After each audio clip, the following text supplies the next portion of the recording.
And away from the pandemic, the International Committee of the Red Cross, ICRC, welcomes Nigeria's commitment to contribute to a global ban on nuclear weapons by ratifying the Treaty on the Prohibition of Nuclear Weapons. Nigeria signed the treaty on the 20th September 2017 after it was adopted by a United Nations diplomatic conference. The treaty prohibits the development, testing, production, stockpiling, stationing, transfer, use and threat of use of nuclear weapons. For nuclear-armed states that joined the treaty, it provides for a time-bound framework for the verified elimination of their nuclear weapons program.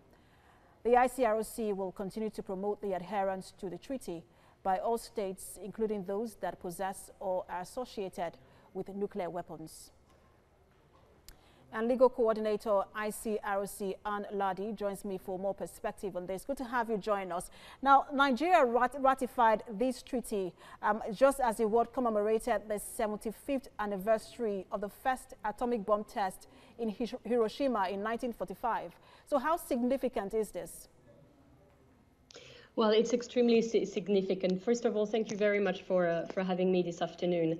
As you mentioned, this treaty was adopted back in 2017 by 2/3 of the world countries. It's now open for ratification for states to accede to this treaty. So for Nigeria to commit to a nuclear-free world is extremely important. We're just showing the world that nuclear weapons, the suffering, the consequences of the use of nuclear weapons are just too devastating and too massive, and they have to be banned.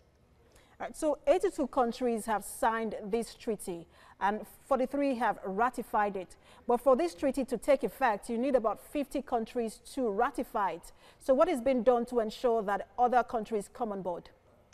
Yes, you are completely right. The treaty will enter into force when 50 countries have ratified. So we are 7 countries short of this entry into force.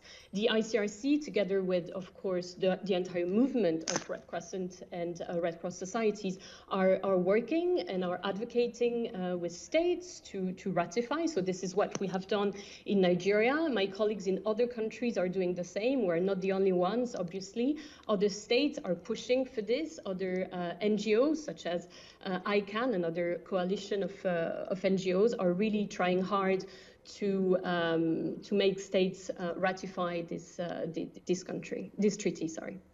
So we're in a time where we have to deal with nuclear issues in Iran and North Korea. So for those countries that have signed this treaty, what are the measures to ensure that they adhere to it? Okay, so the treaty is threefold. It prohibits nuclear weapons, and you mentioned exactly what it prohibits. So the development, the testing, the production, the stockpiling, the stationing, the transfer, the use of, and the threat to use nuclear weapons. It also creates pathways to eliminate nuclear weapons for nuclear armed states.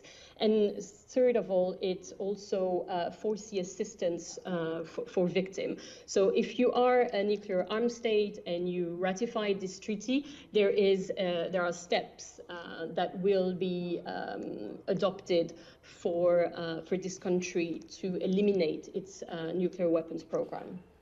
So how hopeful are you that you would have more countries sign this treaty, especially in Africa? Oh, I'm quite hopeful. Africa has always been a continent that is extremely behind this nuclear ban.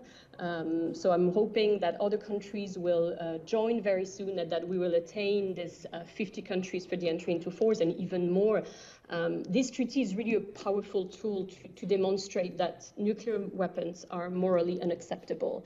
And it's really strengthened the legal framework, and it also strengthened the legal stigma against nuclear weapons. And that's really important. And hopefully it can also put some external pressure on nuclear states.